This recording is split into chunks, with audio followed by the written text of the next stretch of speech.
Hey guys, today I'm going to do a little review and walkthrough of exploring creation with astronomy.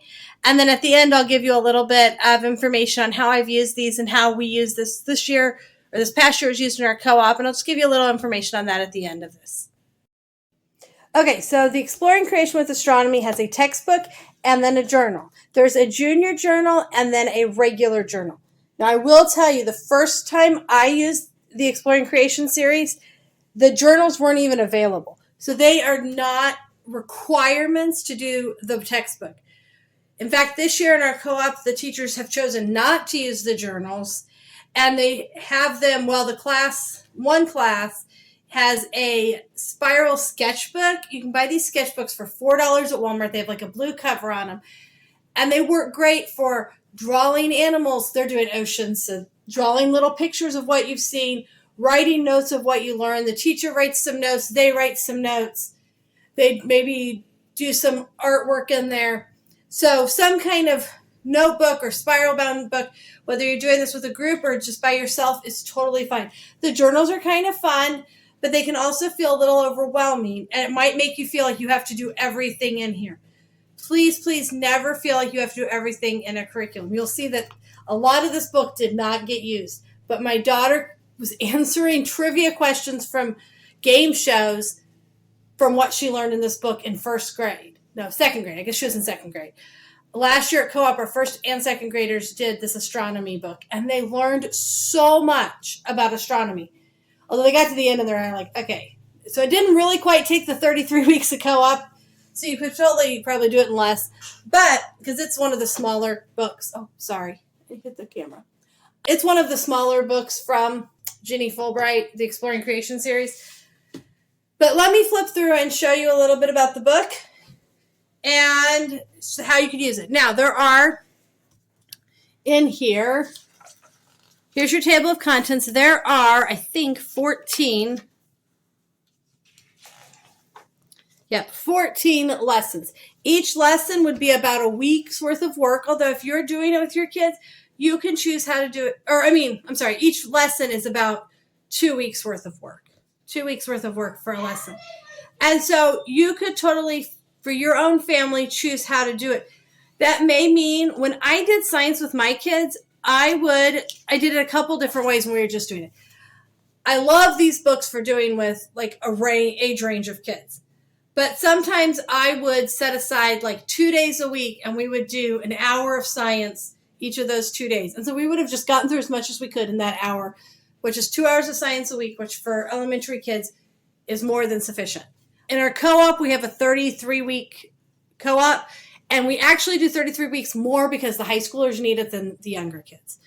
We need that many weeks for the high schoolers. The younger kids, they can kind of stretch it a little as they need to, or add in something else as long as they're learning. One really neat thing that the teacher who taught my daughter this book did is she kept flashcards of all of the vocabulary words. So the artwork in this is beautiful, isn't it? So there were some vocabulary words. You can see they have vocabulary words in here. And she kept like flashcards of those. And every week during class, they would just review those flashcards. And the amount of words that those kids remembered, or I don't know if it was just the vocabulary, or I think just questions from the book. She just kept like a running index card file of all the questions from the book. And the amount of things that those kids remembered by the end was just astonishing. They really learned and remembered a lot. So that's kind of a fun one you could even do with your own kids, is just write down questions as you go through, and each time when you start opening it to look at it, write those down. Okay, so it has a lesson, and then there's reading. If you have younger kids, I'd say anybody under 4th grade, you probably need to read it to them. I'd say 4th and 5th graders could usually probably read it on their own. It is written to be read either by a student or to a student. It's not written as a textbook. It's written to be read to them.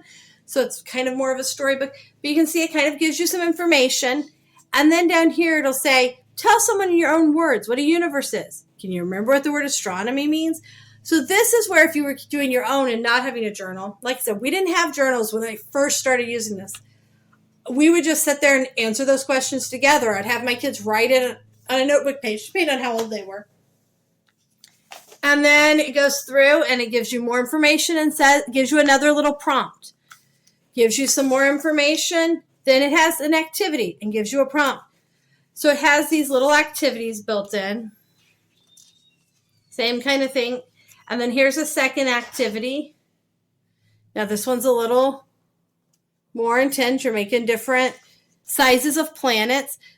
I think the older book, the version 1, might have had it done with, I don't remember if we did it with balloons or if we did something with maybe Play-Doh or something. I remember doing this. Actually, the one I remember doing with my kids, and I don't know if it's in this book, is you had like a space out of the planets and then the sun. And so the planets were pretty close together, but then the sun's way far off. I have a picture of that I saw recently. So then it has these little activities that you can do in it.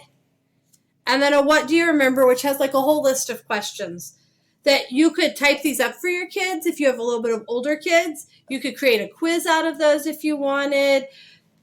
Quizzes are not necessary. I'm just saying you could. You could just discuss them. It's also, these would be easy questions to come back to when you're opening the book and being like, hey, let's ask 2 questions from this page and see if we can remember what we've already learned. And then so the second lesson, here, understanding distance and size. Oh, okay, that's similar, but her teacher did a lot with learning how to say the big numbers. That was really fun. She started to learn how to say some of the big numbers. And so you can see like this has activity 2, activity 3, 4A, 4B. So lots of different activities that you can do in here. And they're pretty easy type of activities. I'm just trying to give you a little view. This one I never did. I remember seeing this. I think I did astronomy twice with my kids, and then they did the next set. So I have 8 kids. So what I did with the oldest one, and then I know I did astronomy with another pair of my kids, and then my 6th child did this in our co-op. But I do like, and I don't think it's going to actually stay in our co-op rotation because we can't do everything. So it's probably a book I will keep and maybe do during the summer or have as kind of an extra for my kid at some time because I do think it's good to go through it. Just can't get everything in. So the idea of these Exploring Creation books is that, I'm going to flip a little bit to show you a little bit further in. The idea of these books is more that you would get a really in-depth knowledge of a few subjects rather than learn every subject possible. Okay, I don't want to just show you every single page. So I'm just trying to show you the idea. And then in the back, you do have the answers for all the questions. So that's a great way for you to review with your kids. And an index on the concepts. So hopefully that gives you a little peek inside the book. And then let me show you inside the notebooking journal. So again, these are not required. I did find even some pages on Teachers Pay Teachers when I was looking for a different book of this series, and they had some pages on there. So I did even find some pages on another site when we were looking. So what's nice about this is it does give you kind of a daily assignments if you wanted to do it daily. 1, 2, 3, 4, 5, 6, 7. Okay, so they have it being 7 days for that one. 1, 2, 3, 4. Okay, so they have quite a bit in there. If you kept to this schedule, I feel like you would get done fairly quickly with the book. I would probably do a little more stretched out of a schedule personally. So, just my personal opinion. And so let me show you a little bit about what it has. That's a creation. I'll just kind of walk through the first lesson. Remember here, different curriculums have different things. In this book, a lesson is for a couple of weeks. In a lot of textbooks, like we use The Good and the Beautiful, a lesson is a day's worth of work. So kind of got to look at that when you choose a curriculum. What do they mean by lesson? Do not try to do all of this in one day. So here they have just interesting facts, reflection. This is where your kids could take some notes.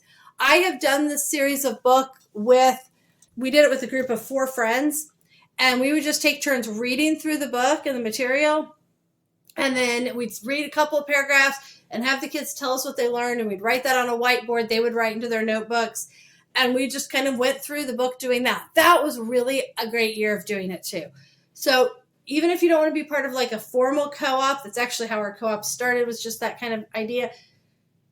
If you don't want to, or there's not a great formal co-op, see if you can find 2 or 3 friends who want to just do a book with you. Not required, of course. It's great to just do it with your own family. But if you want to try something different, that's a really fun way to do it too, is just pick a couple of friends, ask a couple of friends if they want to join and do a book with you. And the great thing is that you're only there doing 1 year. Okay, then it gives you room to do activity 1.1. It has a copy work page. Then it has these little booklets that you can cut out. You can see they did not do these, but older kids maybe you would assign it to them.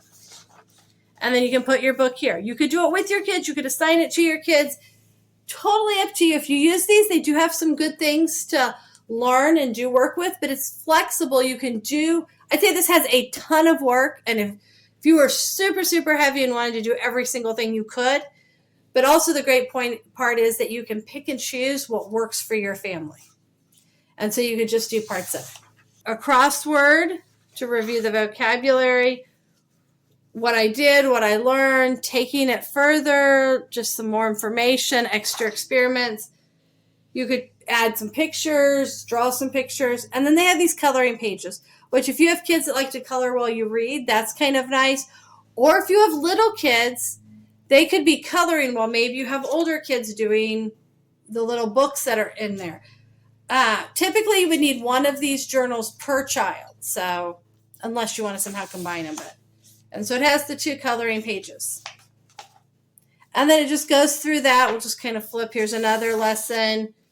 And it's kind of the same idea. It has wherever activities they have, has little mini books in it, copy work, other little activities.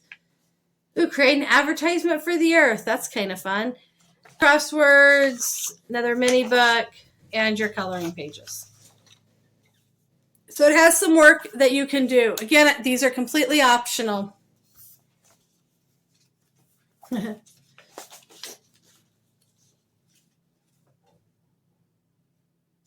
Okay, so those are completely optional, but they do have, just to give you kind of an idea of what's in here. And then in the back, they have the answers. And they have a final review of all the questions. I don't know that I would give that to my kid, but maybe we would do it together. I'm not big on testing until they're older, so. Okay, let me turn you around and tell you what I think of the book and what I like about it. Okay, so I really do like these Exploring Creation with Astronomy, or whatever version. There's 3 zoology ones. There's an astronomy, a botany, a human body. The human body I don't love as much. But I don't know why. Nobody liked that one as much. And I think there's now an earth science one, which I have not done because it came out more recently. I do like these. I think these are great to use as a family. You can have your kids working together. You can do them, I would say, easily through 5th to 6th grade, and kindergartner all the way up through 5th or 6th grade can all do them together. And you guys can sit down as a family around the table, read. The little ones can write down a few things, maybe do their coloring pages, and off they go.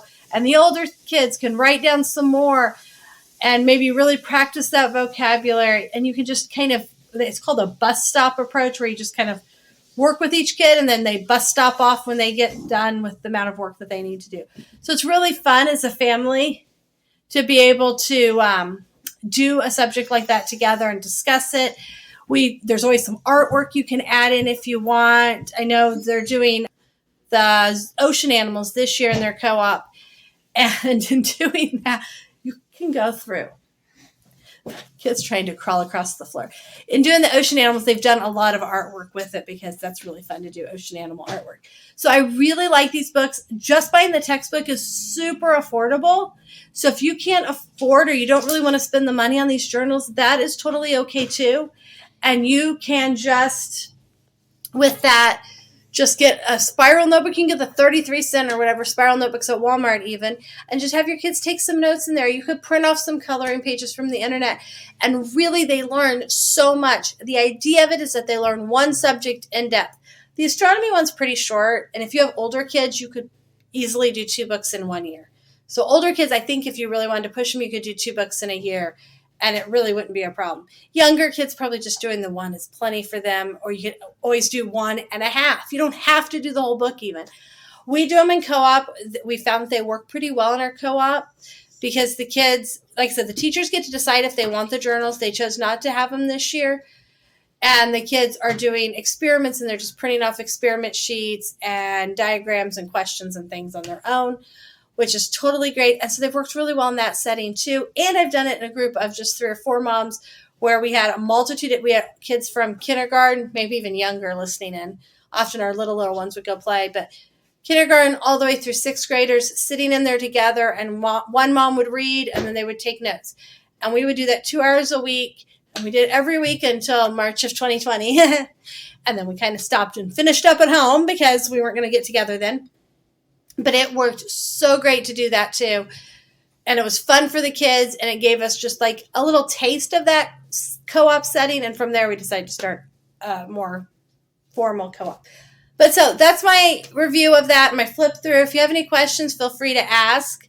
I just want to give you an inside look of some of these books because I know how hard it is to actually get your hands on and look through a book and decide, is this something I want to use? We only have one bookstore in our area, and it's an hour away, that has any curriculum in it, and it doesn't even have everything. And so my goal is just to show you some of the curriculum we're using, because I know one of the first things I do if I want to look up a curriculum and I want to research it is I Google it, I search on YouTube, search on Instagram, trying to find what does this curriculum look like. So hopefully that helps you see the inside of it, what it looks like, and if it's a good fit for your family. Thanks for joining us today. Please leave a comment if you have something else you'd like me to talk about or you have any questions. Please hit the like button and subscribe to see more videos about what we do.